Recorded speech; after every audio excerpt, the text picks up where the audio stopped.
সুস্থ দেহ সুন্দর মন, খেলাধুলায় গড়ব জীবন। মাদককে বলুন না, খেলাধুলাকে করুন হ্যাঁ। ভোলার লালমোহন উপজেলার ধলি গৌরনগর ইউনিয়নের মঙ্গল শিকদার বাজারে ঐতিহ্যবাহী খেলাধুলার প্রতিষ্ঠান খেলাঘর এর আনুষ্ঠানিক উদ্বোধন করা হয়েছে।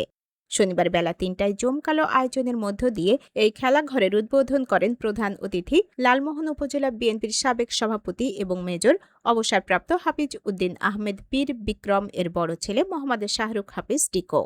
অনুষ্ঠানে সভাপতিত্ব করেন ধলি গৌরনগর পূর্ব শাখার বিএনপির সভাপতি মোহাম্মদ ইউসুফ মেম্বার, যার সার্বিক পৃষ্ঠপোষকতায় এই প্রতিষ্ঠানটি যাত্রা শুরু করেছে। এতে বিশেষ অতিথি হিসেবে উপস্থিত ছিলেন লালমোহন উপজেলা বিএনপির সভাপতি মোহাম্মদ জাফর ইকবাল, সাধারণ সম্পাদক শফিকুল ইসলাম বাবুল, সাবেক যুগ্ম আহ্বায়ক শফিউল্লাহ হাওলাদার, ফরিদ প্রিন্সিপাল ANM ফয়সাল হায়দার। এছাড়াও ধলি গৌরনগর পশ্চিম শাখা বিএনপির সভাপতি নসুমিয়া সহ বিএনপি এবং এর সকল অঙ্গ ও সহযোগী সংগঠনের বিভিন্ন পর্যায়ের নেতৃবৃন্দ উদ্বোধনী অনুষ্ঠানে উপস্থিত ছিলেন।